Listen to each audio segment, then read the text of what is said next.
From the star to the stripes, Coach Chris Martin made the move from the majors to college baseball with two goals in mind, helping them win a national championship and helping them move to the majors.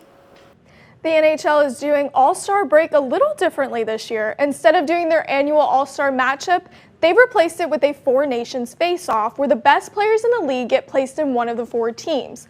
You have Team USA, Team Canada, Team Finland, and Team Sweden. These teams have the chance to go to the Title IV and battle for the Four Nations trophy. USA has clinched a spot in the championship after beating Canada in an intense matchup, and when I say intense, I mean intense. From Canada booing the American national anthem to having 3 fights in the first 9 seconds of the game, these two teams showed the heart and soul of hockey.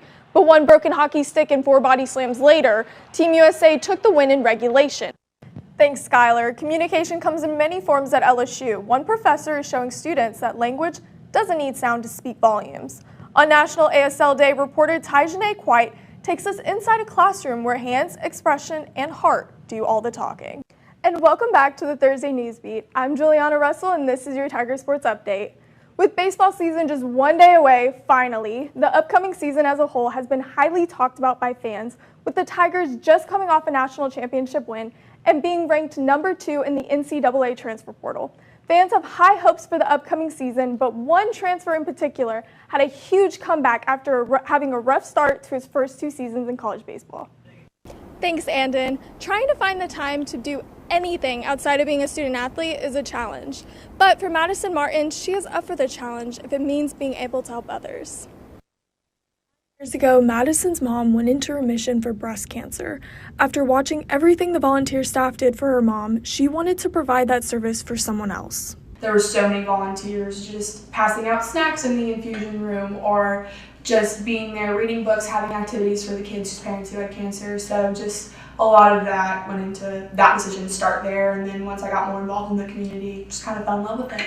Madison has been helping out with various different service projects, and she came to Baton Rouge in 2021. First thing I did was I started with Women's Hospital. I became just a general volunteer with them. And through that, I joined this program called Go Strong, which is a program that helps kids who have special needs or socialization and just different kind of skills, like teaches them how to swim, and it's just a really fun time. So that's how I started. I worked with the AHEC program through Women's Hospital, which is the Area Health Education Center, which basically the point is to help high school students get into the medical field and all different careers. With all the help she provided for the projects, it was a no-brainer that she would become the executive director for the LSU Community Service Committee, which comes with a lot of responsibility as they prepare for their projects for the fall. So the big thing that we do, we have a fall event, which we work with Creek Life. It's called Boozar. We help plan that. We make all these candy bags for kids, and every sport will have a tent at Sorority Row, and the kids will come down and they'll do an activity and they'll get a candy bag. It's trick-or-treating. We plan that for a lot of the fall. With being a student athlete, trying to find the time to add in service work comes with its challenges as she has no free time. But her work paid off last year when she won the SEC Volleyball Community Service Team Award. For me, what I wanted that award to do is just show that you can do it all, and it just takes a lot of time management and a really big heart, because I think it's really easy to make excuses like, oh, I don't have time, or oh, I'm tired. But again, Baton Rouge, the community is incredible, and this place has welcomed every single athlete in with open arms. Madison will be graduating in the spring, but will continue volunteering for the Guardier Initiative, the Women's Hospital, and Reading to Kids, with the hopes of branching out to new opportunities in the summer. For Tiger TV Sports, I'm Juliana Russell. Poverty. Broken.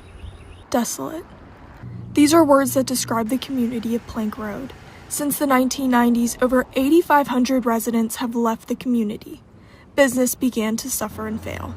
It's sad because it's reality. When you see these small businesses trying to make it and you see something like this shut them down, and it's not just here, I've seen it happen many times with construction. One business, though, continued to prosper.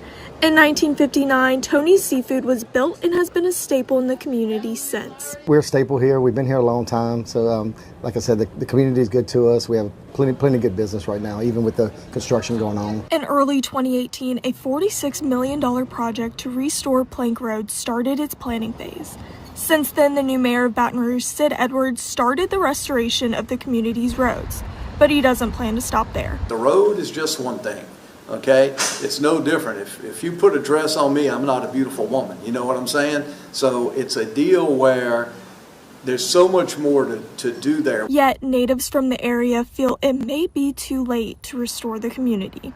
I hope some good comes out of it, but I can't really see it doing a lot of good because they've let it get so downtrodden in this area. But the roads are just the beginning. Cove Security says the crime rate is 247% higher than the national average. Crime decrease will be next for the project. Big attack there is the crime and the blight on that area of town. It's a forgotten part of town, has been.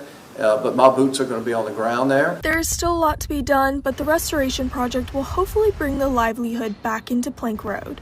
For Tiger TV, I'm Juliana Russell.